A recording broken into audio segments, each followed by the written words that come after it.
Good day, welcome to my channel. Today I'll be discussing to you the if-else-if-else statements in Java. So our topics include flowchart, syntax, and scope. And we will discuss how does if-else-if-else statement work. So let's start with the flowchart. Now for if-else-if-else statements, the first condition is represented by the first and the only if block in your statement, no? And we all know that any condition can be evaluated true or false. So say for example it was evaluated true, so the codes at the if block will be executed, and if it's evaluated false, it will automatically uh, evaluate the second condition. Now the second condition is represented by the first else if statement or else if block in your program. So if this statement is evaluated true, then the codes of that block will be executed. And if it's evaluated false, say we have here condition n, so your compiler will proceed and test if it's going to be true or false. So say for example it's evaluated true, again the code inside that else block will be executed. Now I just want you to take note that you could add as many else if blocks as you want inside your code depending on your requirements or with the problem you are trying to solve. Now do take note that if your condition 1 up to condition n are all evaluated false, your compiler will execute the codes inside the else block. Okay? And after those codes inside your else block is executed, it will proceed and execute the codes or outside your if-else-if-else block. Okay? And another thing is that after executing the codes, no, if these conditions were evaluated true, okay, so where will this lead to, no? So actually all of them leads to the end or outside your if-else block. It's a common misconception that even if this condition is evaluated true, your or most of the time students tend to uh, imagine, or let's just say consider, that if this block is executed, then they would test this condition again, no? Which is not the case, no? If any of this condition is evaluated true, okay, and those codes inside those block are executed, it will automatically proceed outside that block, okay, or outside the if-else-if-else block. Okay, so please remember that. So how do you write that using Java?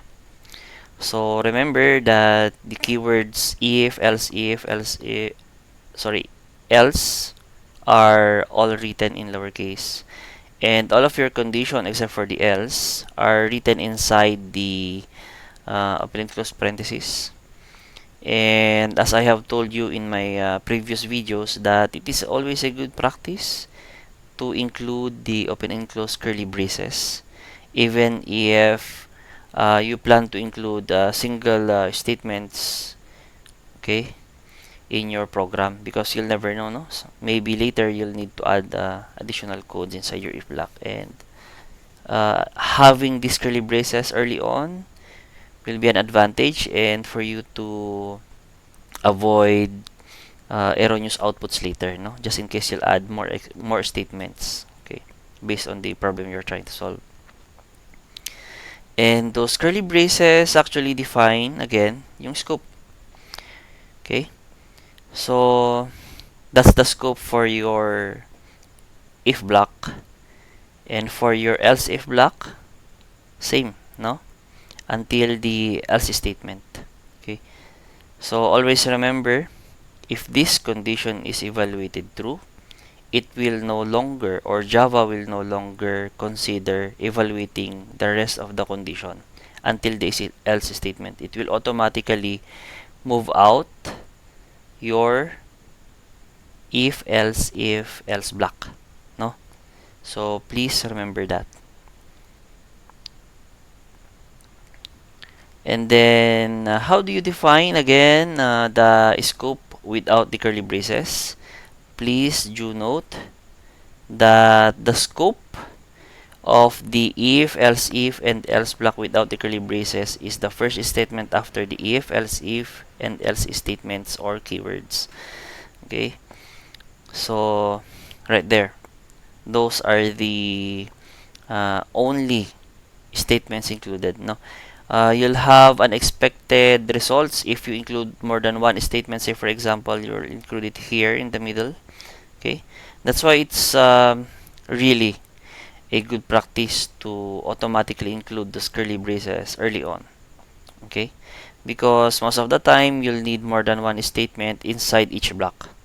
Okay, unless it's a very simple problem and you know that you'll only be needing one statements inside each block.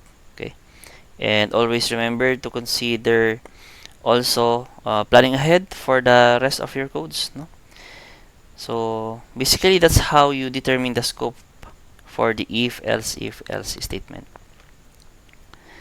So how does it work? Say for example we have this code, say x is equals to 25. Okay, and so of course your compiler will first try to check if the first condition in your if statement is true or false. No, so if it's false, obviously this statement is false, it will again check. Okay, it will proceed to the next block, which is the start of your else if block. So is 25 greater than or equal to 50? Obviously that is false, so it will proceed to the next else if block and test that out. No, so is 25 greater than or equal to 25? So yes, and it will automatically execute all the codes inside the scope of this block. Okay, and well, say for example all of these statements again, say for example all of these statements are evaluated false, then your compiler will proceed with the else statement.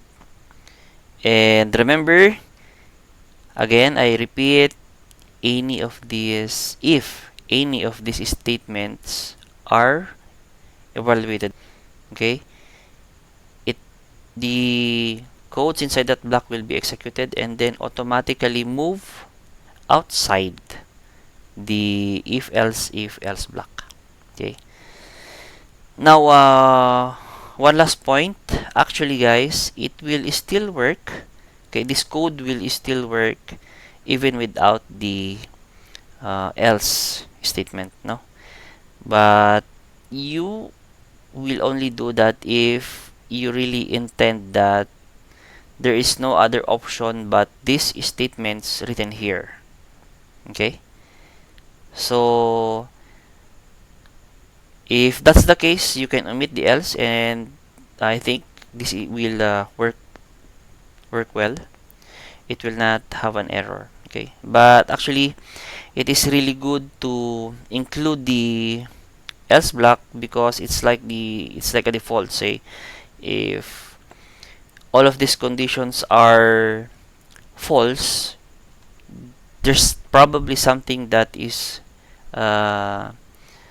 default action that your program would do, so you will always place that inside the else block. Okay, so I think that's it. I thank you all for listening, and if you like this video, please click like, subscribe, and the bell button. Thank you very much and have a great day.